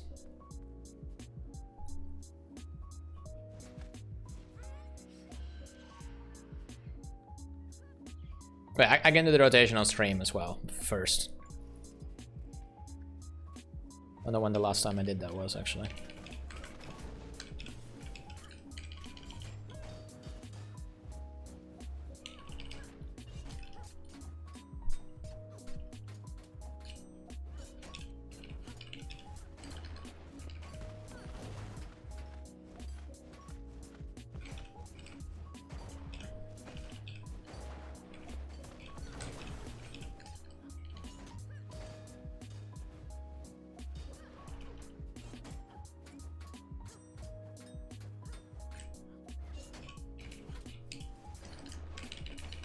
And that's what you do the entire time. Now I'll do one last dagger loop, so you can notice a little bit of a difference on the dagger out attacks. Which is, now because you use Bull's Charge and Dagger 2, you have to do one less out attack chain. So you do 3 out attack chains on Dagger, and then you start using skills again. So the rotation feels a little bit more active, and you're doing more damage. Bog.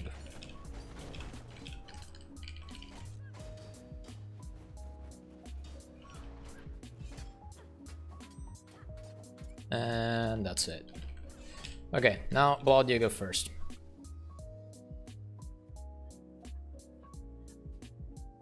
In the opening I used Bull's Charge, but then no Dagger 2 since it's still on cooldown. Wait, did I forget to explain Bull's Charge at the beginning or what?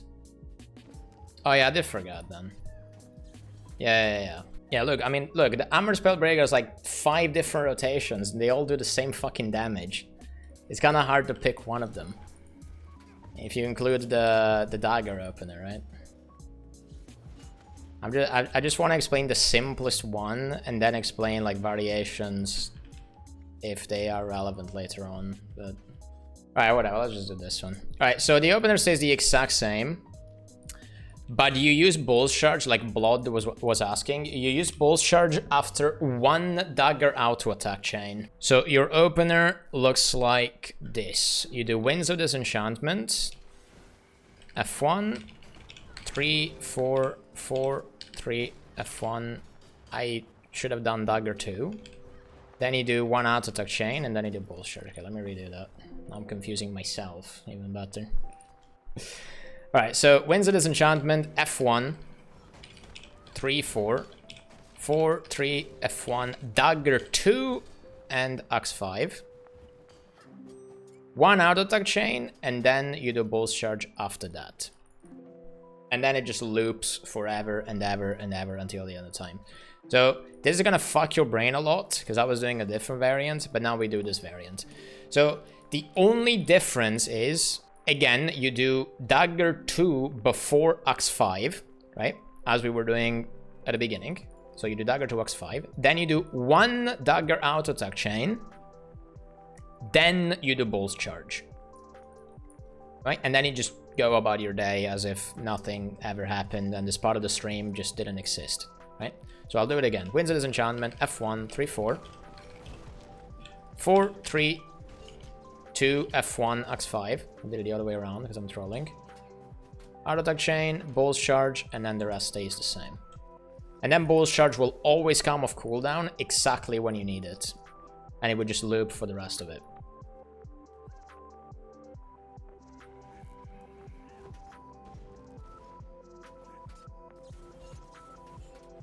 Very nice. Now do one auto attack chain and then Bull's Charge. There we go. Okay, now Blood do it. In the loop, we do X5, Bull's Charge, and Dagger 2, or do we keep the auto attack chain after X5? You keep the auto attack chain after X5. But you do Dagger 2 after Bull's Charge. When you don't have Winds of Disenchantment, that is. So if you're using Winds of Disenchantment, you do 4, 3, F1, 2. Right? Winds of Disenchantment is up. You want to leap twice into it. Right? So you want to do 4, 3, F1, 2. But the moment you don't have Winds of Disenchantment, you do 4, 3, F1, X5. One auto attack chain. And then you do Bull's Charge Dagger 2. It's just two like slightly variants. Just keep in mind that the reason why Dagger 2 is being used like this is because you want to leap in Winds of Disenchantment. When you don't want to leap into it, then you use it after Bull's Charge, basically. I will actually type this down. Like, if Winds Elite, use Dagger 2 into it. If no Winds Elite, use Dagger 2 after Bull's Charge. Bull's Charge. Bull's Charge used after one auto chain.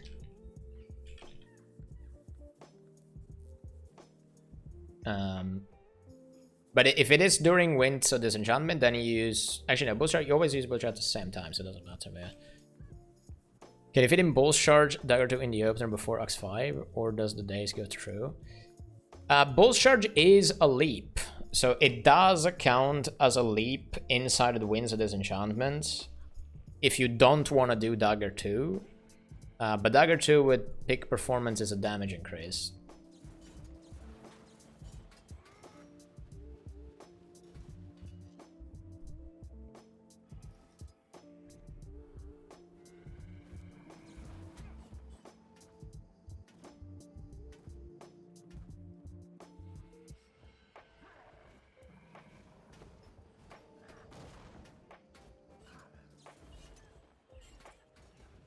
Okay, now you do one auto chain and then Bull's Charge. Very nice. Keep going now. Just keep doing it until your Blaine dies or something. Okay, now both of you stop. Okay, so Blood, you just need to be a little bit faster, mostly with weapon swapping. Also, remember that you want to use your the little puzzle part of the armor rotation. So like when you use all the skills. Actually, no way, you did it right. I just didn't see it right. Never mind. I'm lucky. You just need to be a little bit faster with weapon swaps, basically. That's kind of the only issue you're having. Remember that Dagger 3 doesn't show a cast time on the yellow bar thingy. So you can do 4, 3, F1 really fast. Don't do X4 too fast though, because it does get cancelled. Sorry, don't do Dagger 3 too fast. Otherwise, it will cancel X4. Because Dagger 3 is a CC, it has priority over a pleb skill like X4. The same thing goes for like your healing skill. You don't want to use your heal when you're using X4, for example, because healing skills have priority over those skills. But yeah, that's the meme, right? Elliot, when you're not doing Winds of Disenchantment, you still use Dagger 2. But it's after Bull's Charge. That's it. That's the only meme.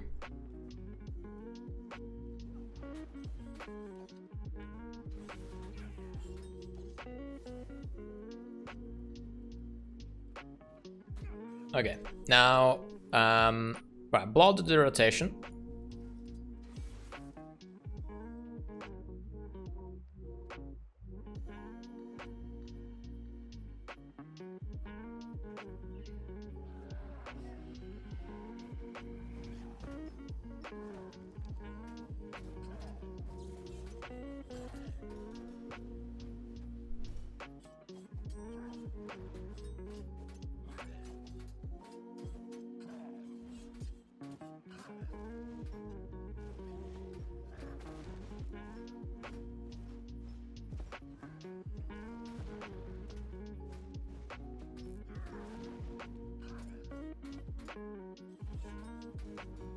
Okay, we'll do one auto chain, Bulls charge, Dagger 2.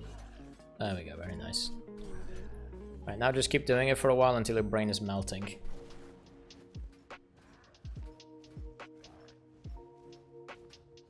Why isn't it 3 F1, 2, 4, 5 when swapping the daggers, so you can make sure you always use them in WOD? Oh, wins it as enchantment. 3 F1, 2, 4, 5. Well, I mean, it's mostly a cooldown thing. You don't need to use F1 and 2 first, because if you do them later on, they will still fit in the lightning field. The difference of doing it that way is that your cooldowns are fucked, basically. Like, you can adapt the rotation to do that, and the DPS loss will probably not be, like, insane, but this is just better, right? Okay. Before I add extra info, let's actually just go for... Let's go for... let's do a random ass benchmark.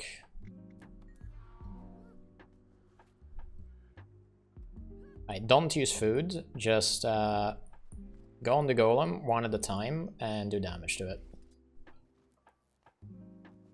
Let's see what happens. The weakness on the golem does kind of skew the results. I mean, yeah, I mean, having all the colonies on the golem fucks the results up a little bit, but they're not using food, so it doesn't really matter much.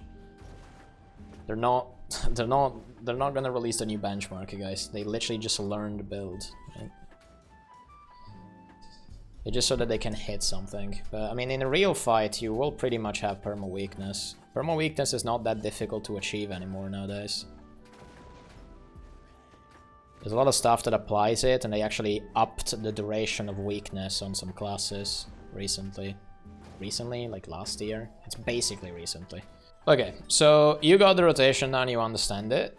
Just one thing, you need to be faster on the weapon swapping. And before you use skills, sometimes you do random auto attacks. Not even only Dagger 3. It's also happening like other times. That's just something that you gotta practice in your own time, though. I can't really fix that. The one thing I can recommend to have an easier time with that is that try to remember that, keep in mind, on this build, for example, every time you swap the hammer, your hammer 2 is always off cooldown. So make sure that after pressing the weapon swap button, you instantly press 2, right? Just look at how short the cooldown on hammer 2 is, right? Weapon swap is 8 seconds, right? Your hammer 2 is 6 seconds. It will always be ready. So weapon swap, instantly press 2, right? Another thing I can recommend is changing keybinds. In case, I don't know, things are too far away or annoying to press, maybe you want to do that as well. But yeah. That's pretty much it. Now, Elliot. Make sure you're casting hammer 4 after 2 auto attack chains, not before. But yeah, just keep in mind, like, if you're doing the rotation fast enough, when you swap the hammer, hammer 4 will be on cooldown. There's no way you can press it, right? So if hammer 4 is off cooldown, you're doing the rotation slow, or you got cocked by a mechanic or something, and you need to remember that 3 is the one you use, right? Now, the damage loss from using a CC skill like hammer 4 too early or like the reason why you might want to delay stuff like Bull's Charge, like, you know, you do one auto attack chain, then Bull's Charge, like all this annoying shit that you gotta do.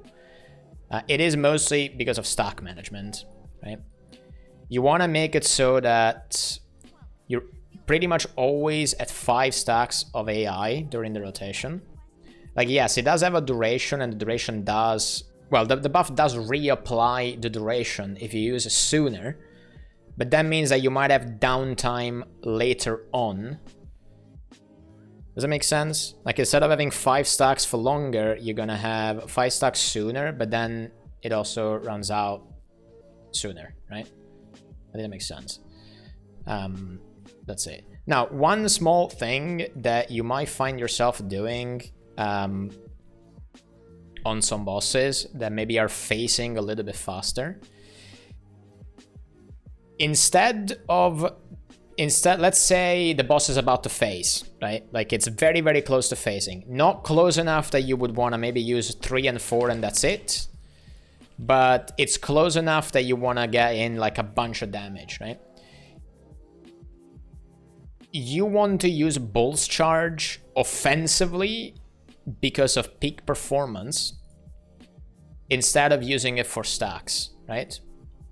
So what you would do is something along the lines of like you're on Axe, right? Instead of doing 4, 3, F1, 5, then you do auto attack chains, Bull's Charge.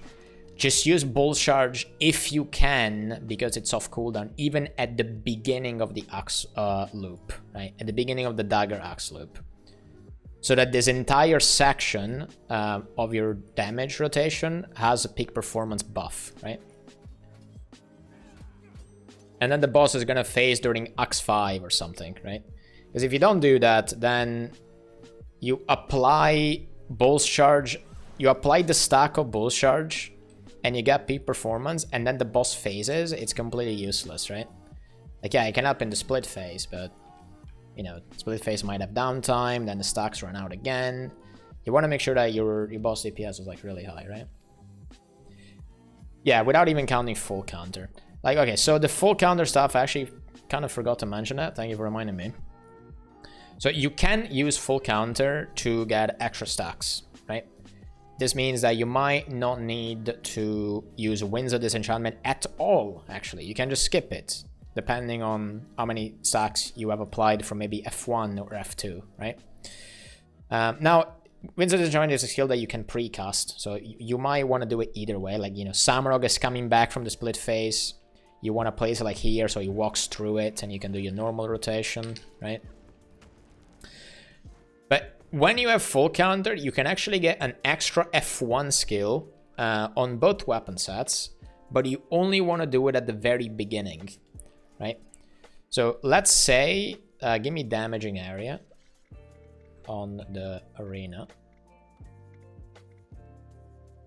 You can actually easily out-heal this, even without the regen, just by having defense Traitline, which is pretty funny.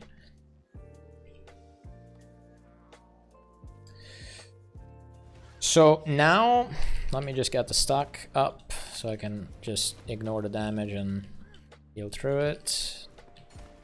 Okay. So right now, I'm doing a normal rotation.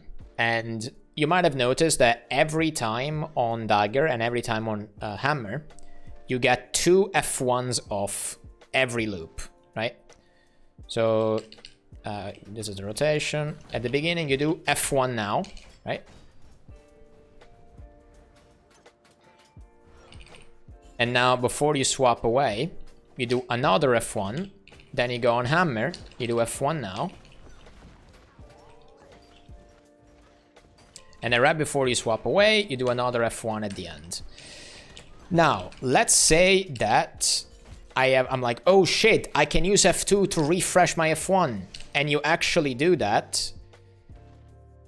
You didn't really achieve much, because you're still only using 2. And then you need to swap, right? Because if you wait for the third one on Dagger, if you wait a little bit, it's okay. If you wait like 5 seconds, right? it's like, what the fuck? No, right? You're losing way too much time. You're not swapping the hammer fast enough. This means that you won't have stacks eventually. This means that when you're on hammer, you will have like no stacks, and even your F1 that you did, like the extra F1 that you did, is doing less damage because you have no stacks, right? And that's Sag. You don't want that to happen, right? If the boss is about to phase or about to die, then yeah, sure, you can actually wait for the third F1 to happen, and it might be worth it. Maybe you need an extra boon strip, right? You're like, oh shit, the boss is boons. I'm gonna wait for another Dagger F1. Oh, but it takes so long. Oh, it's fine. I'm just gonna reset it with my full counter, and then it will be insta boon strip, right? But there's just a better way of using the extra F skill, right? You use 2 per loop, one at the beginning, one at the end of the weapon swap. So you can simply just do at the beginning. Let's say I just swapped to dagger, right? So I do this. F1, then I F2, and then I can use it again, right? It doesn't work very well right now because there's no Winds of Disenchantment, there's like no ticking AoEs or anything. But this is one way you can do it. You want to use... Think about it like Hammer 2, 5, 2, right? You don't want to do Hammer 2, do a bunch of random auto attacks, then you do Hammer 5, and then you use Hammer 2. No, that's like wasting time, essentially, right? On the Hammer skill. You get less value from Hammer 5, because the skill is basically off cooldown already. Like, what are you doing, right? It's the same thing here, kind of. Not really. You want to do F1, then F2, and then you use F1 again, and then you keep doing the other shit, as the rotation didn't change at all, right? This will delay your final F1 by like 1, maybe 2 seconds. But that's like basically the best way of doing it. Another thing you can do is you use it at the end. So you're about to swap the hammer, right? You didn't just swap the dagger now, you're about to swap the hammer. So you're gonna be doing... You're supposed to be doing F1, 4, 3, and swap. Why the fuck did I do that? Now I gotta wait 8 seconds. Nice. You're doing F1, 4, 3, then you're swapping and you're doing your hammer shit, right? Instead of doing that, you do F1, then you reset it, F1, 4, 3, and then you swap, right? This could be useful for extra damage, extra stacks, because F2 gives you an extra trap. Maybe you're literally fucking dying because there's ads all over the place. Maybe you need extra break bar damage, which is actually... And, well, you do the exact same thing on hammer, actually. I forgot to explain this, but it kind of makes sense, right? You do the exact same thing on a hammer. You do F1 on hammer, then you proc F2, and then you do F1 on hammer again, right? Either at the beginning, when you just change to the hammer, or at the end, before you change away from hammer. This way you can get... well, you get 4 burst skills, basically. You get 3 hammer F1s and 1 F2. Right? So that's 400 break bar damage. Pretty good. And obviously, well, it also makes sure that you have a lot of these, right? You get a lot of stacks of everything. And the thing that makes using the extra F1 on Dagger better is that Dagger F1 does a lot of damage, right? But you might be thinking, oh, but yeah, if I want to use another Dagger F1, then it's like, look at how fucking awkward this is. Look at how awkward this is. I use F1, F2. Now I gotta do 2 auto attack chains before I can use F1 again, because my adrenaline is not full, right? In a real fight, F2 is gonna hit multiple targets, right? This means that your adrenaline might actually be full instantly. Because as I said before, the burst skills, when you hit 5 enemies with a burst skill, you get 5 stacks of this, right? When you hit 5 enemies with a hammer F1, when you hit 5 enemies with your F2, obviously you can't really hit 5 enemies with Dagger F1 because it's single target, but you can with F2, right? So let's say that there's like 5 golems around me right now. I can do this. I can do F1, F2, F1 instantly back to back. And this will cause me essentially no downtime and will obviously be more DPS, right? But this is really good on Slotasaur, right? On Slotasaur, this feels amazing. Because on Slotasaur, you can do F1, walk into the poison, and then F2 on the boss, which is a daze, and then the F2 on the boss resets the F1, and then you can do the F1 again, right? And this not only does a lot of breakbar damage, but it also gives you extra stacks, which means that doesn't matter how scuffed your hammer loop is, right? Let's say this is probably the most annoying thing. You're like, oh, the breakbar is up. I want to do a lot of breakbar damage because I want to be useful, right? But how the fuck do I do that without fucking over my hammer loop, right? I want to use this skill. It does so much breakbar damage. I want to use this. I want to use this. I want to use F2 if possible. How do I make that not shit for DPS, right? Basically, just fucking use everything, and then when the breakbar is broken, you swap the dagger, right? You will have enough stacks anyway. Like, the reason why you're on hammer is to get the stacks, basically, right? So you just get all the stacks by breaking the breakbar, right? You can do literally fucking everything, and then you swap the dagger. Something else you can do is you can use Bull's Charge for CC as well, but because Bull's Charge gives you like peak performance, you want to use it at the end, right? If you don't have 5 stacks yet, right? Obviously, if you have, like, look at my bar right now, right? I have 5 stacks of AI. If I use Bull's Charge, it doesn't give me an extra stack because it caps to 5, right? This means that I should keep Bull's Charge for the normal loop, right? Which is this. And I can just have a good time. And then the rotation just kind of resets itself again and loops normally. But if I don't have 5 stacks, I can just do that. You know, I can use... You can literally just do this. You do F1, F2, F1, 4, 5. Bull's Charge when the breakbar is almost broken. And then you just blast the boss with a lot of damage at the end. So you have like... You have little burst windows. Infinite attacks of attackers inside. Honestly, that would be really fucking funny. That'd be really funny because the cooldown on the F skills is actually kind of low. Even on F1s. Like, if a Slotus or breakbar is taking a really long time, you can literally solo it. You can do F1, F2, F1 on hammer. Then F1 will be off cooldown again. You can use that. And then you can use F2 to reset the F1 again. And then use F1 again.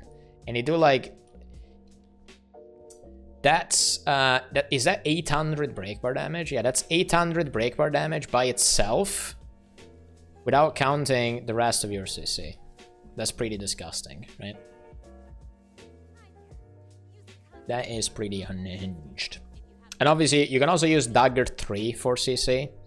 But... it is the skill you want to use last for CC. Kind of like Bull's Charge, right? Because it's on Dagger. So once you swap the Dagger to CC, you don't have access to Hammer anymore because your weapon swap is on cooldown. So you want to make sure that you do all CC on Hammer, and you swap the Dagger for Dagger 3 CC if CC is really low or the breakbar is about to break, right? But ideally, in a normal group made of humans, you wouldn't need to use Dagger 3 for breakbar at all. You can just have a good time blasting on hammer, and then you're good.